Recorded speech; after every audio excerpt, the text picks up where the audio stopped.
France est debout, le président de la République, Félix-Antoine Tshisekedi Tshilombo, qui était placé au milieu de la foule, là, aux côtés de la distinguée première dame, est en train de moment d'avancer vers la tribune d'honneur. Il prendra la parole pour donner le coup d'envoi de cette table ronde sur l'appropriation du Génocoste congolais à partir de cet amphithéâtre du Centre culturel international de Kinshasa, le président de la République qui a institué la célébration du Génocoste le 2 août de chaque année.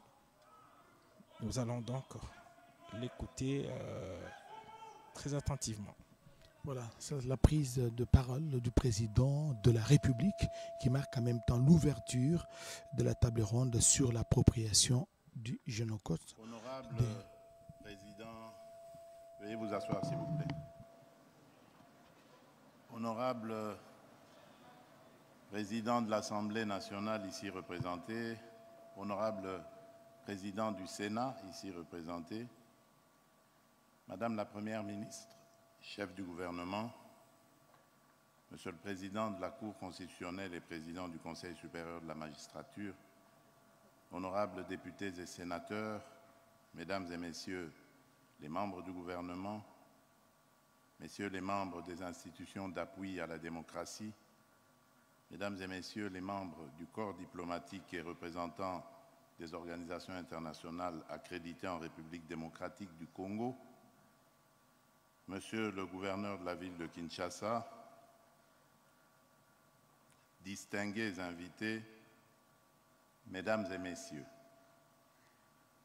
le 2 août 2023, je présidais, non sans émotion et chagrin, mais surtout avec détermination et résilience, les premières commémorations nationales du Génocoste, journée solennelle dédiée à la mémoire des dizaines de millions de Congolaises et Congolais victimes au cours des dernières décennies d'actes indescriptibles de barbarie et de cruauté. Ces actes, orchestrés par certaines puissances régionales et leurs complices internes, ont été motivés uniquement par leur obsession à exploiter illégalement et contre nos intérêts les ressources naturelles de notre pays, à occuper nos terres par la destruction ou la déportation forcée de certaines communautés locales dans le seul but de déstructurer notre identité nationale. Depuis lors, de Kisangani à Kinshasa et sur l'ensemble du territoire national, notre peuple s'est engagé avec détermination dans une démarche mémorielle, répondant ainsi à un devoir sacré de vérité et de justice. À l'approche des 3e commémorations prévues le 2 août 2025, il m'est apparu indispensable d'inscrire durablement dans notre mémoire collective, en tant que nation et en tant que peuple, cette tragédie injustement imposée à notre pays dans l'indifférence coupable de la communauté internationale. Dans ce même élan, et afin de contribuer activement à l'édification d'une humanité plus civilisée et pacifiée, j'ai confié à la Commission interinstitutionnelle d'aide aux victimes et d'appui aux réformes, la CIAVAR, ainsi qu'au Fonds national des victimes des violences sexuelles liées au conflit et des victimes des crimes contre la paix et la sécurité de l'humanité, le FONAREV, la mission essentielle d'organiser cette réflexion nationale destinée à promouvoir durablement une culture de paix. Cette table ronde, placée sous le thème « Engageons-nous à l'appropriation collective du Génocoste, à la reconnaissance internationale du génocide commis en République démocratique du Congo et à la promotion de la culture de la paix », nous interpelle tous. Elle intervient dans un contexte critique où notre pays continue à subir une guerre injuste, où le sang de nos frères et sœurs continue de couler et où notre intégrité territoriale demeure menacée. En mémoire de nos victimes, je vous invite à vous lever pour observer ensemble un moment solennel de recueillement.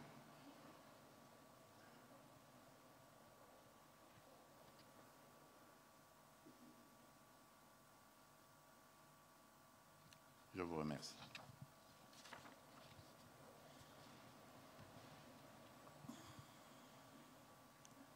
Distingués invités, Mesdames et Messieurs, la destruction du passé est peut-être le plus grand de tous les crimes, disait Simone Veil. Aujourd'hui, nous ne parlons pas uniquement du passé, mais du présent et de l'avenir de notre nation. La République démocratique du Congo a une histoire riche, mais profondément complexe. Au-delà de son visage le plus connu, celui d'un pays aux ressources naturelles abondantes, se cache une réalité sombre, souvent méconnue ou volontairement ignorée. Plus de 10 millions de vies humaines innocentes, brutalement fauchées par une violence systématique et cyclique visant des communautés entières. Parmi les exemples les plus tragiquement marquants figurent les massacres perpétrés à Kasika et à Makobola dans le sud Kivu, où plus de la moitié des membres des ethnies Nindu et Lega furent exterminés en un très court laps de temps, avec des actes d'une cruauté insoutenable, tels que l'enterrement de femmes vivantes.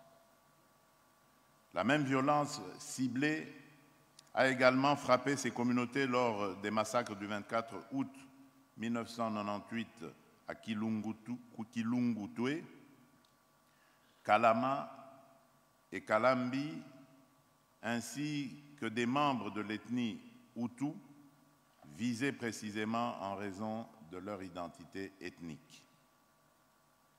À ces atrocités s'ajoutent les multiples massacres perpétrés contre les populations civiles innocentes à Kishiché, Kazauro, Mbambo, Bukombo, Mweso ou encore Nyundo.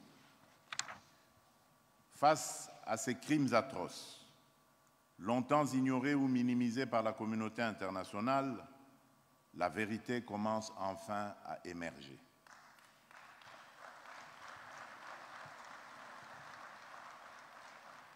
Divers rapports détaillés des Nations Unies, incontestables, ont clairement établi la réalité d'innombrables crimes et des violations massives des droits humains et du droit international humanitaire commis depuis 1993 sur le sol congolais.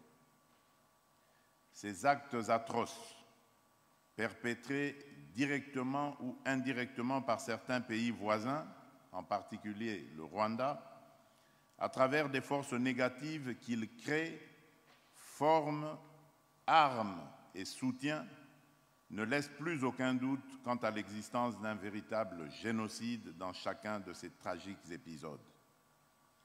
Il est évident que ces massacres s'inscrivent dans une volonté délibérée du Rwanda et des forces négatives qu'il dirige d'anéantir totalement ou en partie des groupes ethniques précis en République démocratique du Congo.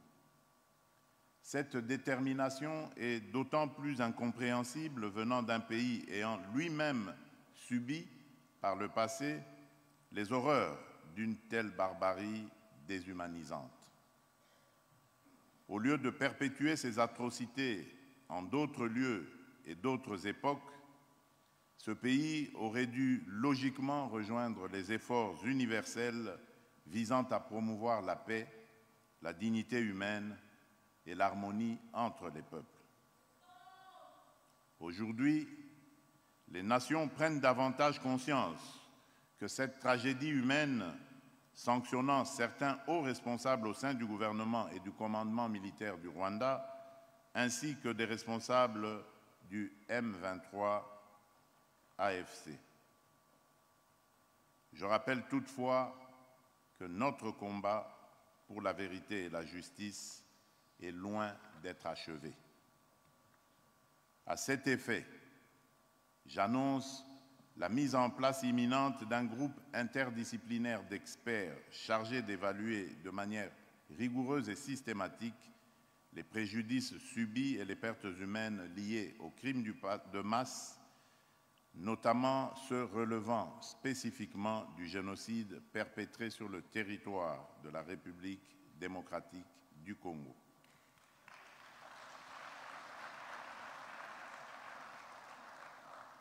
Distingués invités, mesdames et messieurs, cette table ronde doit nous permettre non seulement de témoigner, mais surtout de construire ensemble une stratégie nationale efficace pour obtenir la reconnaissance internationale du génocide commis sous notre sol et pour consolider durablement la paix dans notre pays.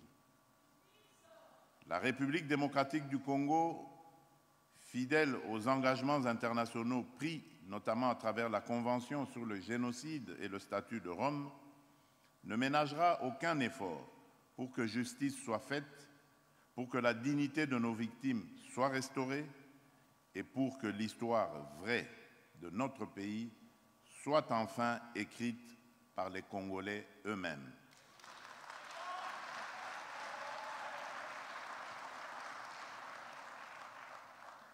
Mes chers compatriotes, notre marche vers la vérité et la paix est semée d'embûches politiques, diplomatiques et idéologiques. Mais elle est nécessaire et irréversible. Elle est portée par la résilience d'un peuple déterminé à triompher des ténèbres pour bâtir un avenir de paix, de justice et de dignité. Et nous devons tous y travailler. En ouvrant officiellement cette table ronde, je nous invite tous à être à la hauteur de cette responsabilité historique. Puisse la lumière de l'espoir éclairer à nouveau nos vies meurtries et que la paix et la justice guident nos pas sur le chemin de la guérison parce que c'est encore possible.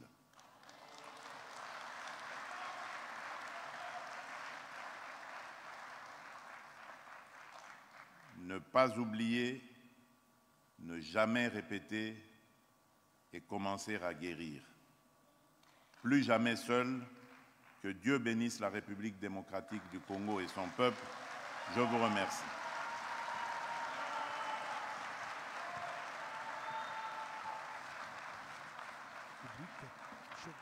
Félix Antoine Tshisekedi Tshilombo à l'occasion de l'ouverture de la table ronde sur l'appropriation du génocide. Enfin, la cérémonie de ce jour. Giscard Koussema.